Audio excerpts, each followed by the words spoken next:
Girls, let me tell you a little something, okay? One day you're just gonna be over it and you're gonna pick yourself and you're gonna show up for yourself. Your ass is gonna be fatter than it ever was before. You're gonna be getting BBL allegations. You're gonna look around and you're just gonna be really happy that you decided to choose you. Do it soon. Do it today. Love, Blonde. Mwah. I'm wearing a John Galliano cashmere jacket with this amazing silk tulle muff. I love that word. It's from the Dolores collection. And then underneath is a beautiful strapless corseted 50s style dress, his pinup 95 collection. I mean, you put it on and it just, you're snatched, and it just feels amazing.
Be mindful of the inner conversations you are having with people. This, I find, is a very sneaky one, because sometimes we can be mentally arguing with someone, right? Or mentally anticipating them to say something negative, them to say something that pisses us off. And this is actually what manifests, right? If you continually do this, you are continually arguing with someone in your head, thinking about all their negative qualities, anticipating all of the negative ways in which they're going to show up for you. This is what's going to be reflected in your reality. And this is why there's such an emphasis on dropping the old story, right? Because if you have a lot of heavy negative attachments to someone, whether it's something that transpired, something they said about you, right? It's going to be very hard to not want to argue with them in your head and replay some of that negative stuff that went on. So, really think about if you're holding on to any type of negative attachments with someone, and if you are arguing with them in your head. And once you start noticing this connection, you'll be much more aware of it, right? Notice how the people in your life show up for you, and then trace that back to how are you viewing them in your head? What are you mentally, saying to them, mentally anticipating they're going to say to you? Once you make that connection, it's very, very clear that this is what is reflected out. So if you want to have a better relationship with someone, if you want to have, a good relationship with your boss, family, right? Your specific person, your husband, your wife, get clear on what you're doing mentally, right? Make sure that you're not creating a negative environment in your head with them. Why am I smelling armpits in October? It's cold outside. And you still stink. You really should never smell like that. But now it's nippy. And you still stink. It's nippy and you still stink. I went out last night, gave somebody a hug and said, what the?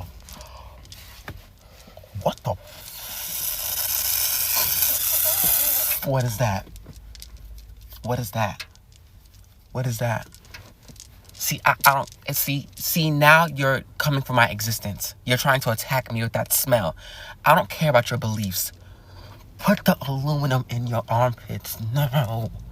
Put it in your armpits. I'm allergic to stress, anxiety, and anger. And in this video, I'm going to share with you things that I've learned along my journey of impenetrable peace. First thing that you are going to need to be able to get impenetrable peace is you are going to have to be very impeccable with your word. Stop saying, I'm so stressed, I'm so anxious. Stop. Because when you say that, guess what you are manifesting? And it's not peace. You need to take the time to build up trust within yourself. Not only should you be the most trustworthy person that you know, you should be the most reliable person that you know. If your friend asks you to go to the gym at 7 in the morning and you wake up at 6, you should be able to do the same thing by yourself. The reason why it's so important to trust yourself is because when you are in a situation that is going to take a lot out of you, you need to be able to self-soothe and say, I'm okay, I got this, I can handle this. You need to be able to look in the mirror and tell that to yourself and make sure that your brain is able to believe it. Your brain will not believe you if you don't have a track record of showing up for yourself. The second thing is that you need to be able to choose your battles wisely. A couple weeks ago, a car almost hit me off of the road for a mistake that I didn't even make. The car in front of me made that mistake, and we almost paid the ultimate price for that person's flash of anger. In response to this, I did exactly what my driving instructor told me to do in the event of road rage. I kept my eyes straight ahead. Do not give in to anger or stress or people who are yelling at you or whatever. You should be looking straight ahead and not engaging. I understand that people who leave me certain comments want me to feel how they feel. And I refuse because I love my life and I'm very happy and it just won't happen. Understand that the people who try to bring anger or misery out of you want you to feel that same way too, and you need to not give in. The final step to impenetrable peace is detachment. I quit a 6-figure job at the age of 24 because it was obstructing my path to impenetrable peace. I have limited people's access to me because they obstruct my path to impenetrable peace. I have zero tolerance for stress or anger. There are a few steps that you need to take to master detachment, and one of them is confrontation. You need to be able to confront these places, people, or things that are obstructing your path to impenetrable peace. However, understand that no one or nothing is going to change unless it wants to. If you can't cut off what is impeding your path to impenetrable peace, I highly recommend that you at the very least limit its access to you or their access to you. I hope this video helps you all because you truly, truly deserve better. So if you gotta find me, let the western sky. As someone told me lately, everyone deserves a chance to fly. And if I'm flying so low, at least I'm trying. What up, statistics class? I'm coming through live from G25. Yeah. Live from G25. Let's go. Statistic. Yep. Statistic. Yep. Statistic. Yep. Statistic. Yep. Miss Law M. Miss Law M. Miss Law M. Miss Law M. Statistic. Yep. Statistic. Yep. Statistic. Yep. Statistic. Yep. Miss Law M. Miss Law M. Miss Law M. Miss Law M. Look at me, it's Timmy T. About to hit him with the ZTST. Let's do a problem, let us see the probability you see me on TV. 100. Left foot doing Timmy. I'm a statistical wonder, a statistical gem. 1 in a zillion, about to hit a million. Fruity colors on these numbers, call it a chameleon. Statistics, yep. Statistics, yep. Statistics. Happy birthday, dear Harlow. Happy birthday to you. Daily reminder that you should be ignoring men who are not normal. Men expecting you to put up with things and do things because you're a woman and that's what you should do, that is not normal. Men cheating, men liking every picture, men doing things after you've asked them and told them that it bothers you and them continuing to do it, that is not normal. They are taunting you at this point. A lot of people are just doing things for attention. Rage baiters, right? Misogynists on the internet, Republicans saying outlandish things because they know some of y'all are going, they need to be ignored. They need to be ignored. They know y'all are going to follow. They know y'all are going to interact and get mad. At this point, you need to ignore people. And women need to ignore men who are not normal. Men will sit there and shame y'all to bringing your standards all the way down to hell so that they can have access to you. There is absolutely zero shame in women staying celibate because you haven't come across a normal man yet. There is no shame. It's okay. There are other things you could be doing. You can be getting an education. If you don't want to do that, you could be reading, right? You could be taking walks. You could be in solitude, learning about yourself. That's going to allow the universe to send you a man that is normal, that is good. And you'll be even way more fulfilled than, what you wouldn't be if you were settling with some loser who, thinks you should stay home while he's only making $50K a year. You know what I mean? It's just like a lot of y'all need to be ignoring the men you're giving attention to. You are rewarding these men with wives, girlfriends, children, attention, and they should be being ignored. They need to be in their own solitude, learning about themselves, thinking about what they've done and said. They need to be in their own solitude, but y'all don't let them. Because you're trying to busy your own selves with the attention of a man. Oh, when's he texting me back? Is he going to stop cheating on me? Is he cheating on me now? Be in solitude. Learn about yourself a little bit. Let these men learn about themselves a little bit so that we can all move forward. You guys are rewarding each other with attention, and then you're creating more of your unevolved selves in these children, putting them in horrible positions. Just stop. Come in, baby. Come in, baby. Come in, baby. With your high fashion, call me high fashion. I feel pretty.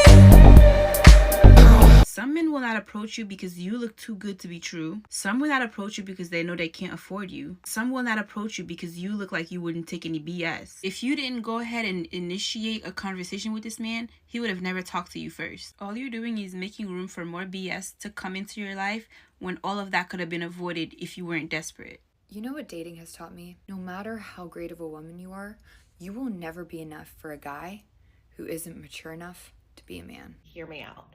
The most confident women I know, like on this planet Earth, are women with short, natural nails. Unpolished, unmanicured, just short as fuck. Those bitches?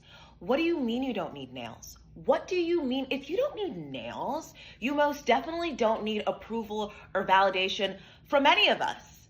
The first person that comes to mind is Erin Foster, who I absolutely fucking adore. I just think she's phenomenal. But again, short, natural, unpolished, unmanicured nails.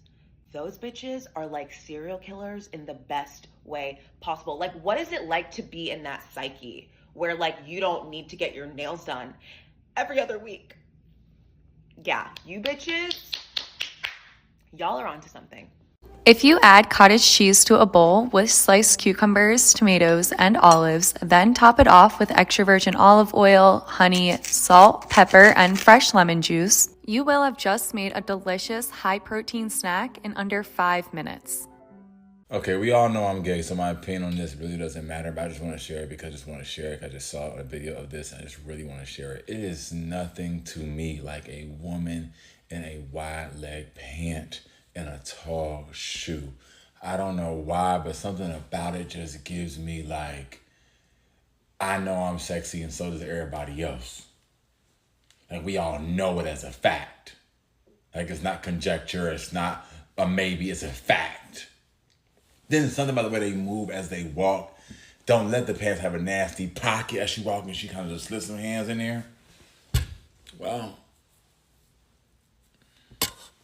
Summer hit, the lovely sunset in the sky looks so beautiful. I don't know why it's so beautiful today. It's just so beautiful. It's so beautiful. Don't know why. So beautiful. Look at it. Look at it. Love it, don't we? So good, isn't it? There we go. That's the sun. Set. Sunsets. They're always pretty. It's going to be a dark night and a cold one. And what do elegant women do? Because see, now we're here. See, y'all, in my comments, I'm going to respond. And what do elegant women do? What do feminine women do? Feminine women make a lot of money. Feminine women know how to make cash. The most feminine thing that you can do as a woman is create income. And when I say create income, I'm talking about a lot of income. Women who are all these qualities, beautiful, feminine, appreciative, classy, elegant, graceful, tactful, are women who know how to make money as well. Poverty does not share these same characteristics. You cannot be poor and call yourself a classy woman. You cannot be poor and call yourself an elegant woman. You cannot be poor and call yourself graceful. You cannot be poor and call yourself feminine. Y'all will sit here and watch an entire video and the entire point still goes over your head. This is why I am so big on training and teaching women how to be rooted in their emotions, staying emotionally regulated, because you have a lot of women out here who come online just to fight because they're so dysregulated emotionally. And because they're dysregulated, they also lack comprehension skills. So their first instinct is to fight. Some of y'all come online with Mike Tyson gloves on, and it's like, watch the video.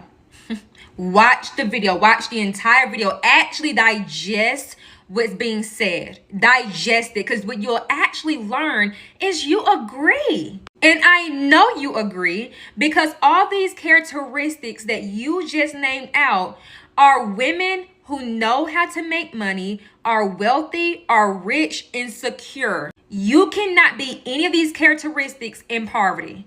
This also brings me to my very next point. You have a lot of women out here who are actively choosing not to make a lot of money because they find their poverty as feminine and they fear if they make too much money, they'll be unattractive to me. It's a very psychologically impaired way of thinking. When I see comments like this, I am reminded that those women do exist. They will choose to not make a lot of money because they're like, I mean, the man don't care anyways. He don't care. All I have to do is just, play feminine and just be pretty and a man come pick me up. And what you fail to realize is there's a group of predator men out there who are actively preying on women who think just like this. If you continue to spread this silly message that women do not have to be wealthy and be in ownership and make a lot of money, they can just be feminine. If you continue to spread this simple, silly message, you will be responsible for the women who fall victim to manipulation, abuse, and total control over her sovereignty. Your best bet as a woman in this system is to make a lot of cash, a lot of money, and get yourself above the system so you can put a middle finger up at patriarchy and capitalism. So I've been toying with this idea for a little bit, but I actually believe that people want you to be a celebrity. And the reason why I think that is because they treat celebrities with the utmost respect and care. I mean, look at all of these famous people out there. They're no different from you and I, but people worship them, people grovel, people want to be next to them. And what I've realized in the 30 years of my life is that everyone is always looking for someone to look up to. So why shouldn't it be you? I remember when I was starting off on my fitness journey and I was scrawny and I'm not exactly the tallest man in the world, but I was small and lean, extremely lean, and I got no respect. Nothing at all. I remember people were just like, get off the weights, this, that, whatever. Are you done yet? Right? I don't get a lot of attitude from both men and women. But as I transformed my physique and I started to get abnormal results and I started to look a little more different from the fray, then all of a sudden I'm getting celebrity treatment. Big bro, can I work out with you? Bro, how did you get like that? What are you eating? What are you doing with your diet? And now everyone is idolizing and asking me all of these questions because of my results. What I've realized is that people want you to be special. People want you to be different because that's what they respect. So if you're starting the new year and you're thinking about, oh, well, I'm nervous or I'm scared or I don't want to do this or I don't want to do that, don't do it for yourself. Do it for everyone else because they are looking for a celebrity in you. I hope this helps. I don't know if you know this, but technically you're supposed to rotate the sushi clockwise, so it's the fish that touches the soy sauce. Because if it's the rice, it totally compromises the structural integrity of the sushi. You know, just letting you know. Guess I could best be defined as a world builder, who exists at the intersection of art and technology. Yeah, you know, I've got some really exciting stuff coming up in the works, but I just can't talk about them. I'm under NDA. I know, it's so annoying. Oh, I didn't hear about it. Honestly, I don't even watch the news anymore. It's just the world is so crazy. It just bums me out. Like, don't you just want to disappear, kind of? Like, have you read My Year of Rest and Relaxation by Otessa Moshfegh? I have a lot of random people commenting on my Republican makeup video being like, but wait, this is mean. I do my makeup like this. Okay, then don't. I don't know what to tell you, sis. It doesn't look good. All of the things that I showed objectively look bad. No one is holding a gun to your head telling you that you have to wear concealer that is 4 shades lighter than your natural skin tone. Like, it doesn't look good. Don't do it like that anymore, or do. I don't care, but my stance hasn't changed because you, random person, are insistent upon wearing blush too low on your cheekbones. I'm sorry. Please remember this. The shit that you put on a pedestal is oftentimes beneath you. Wake up!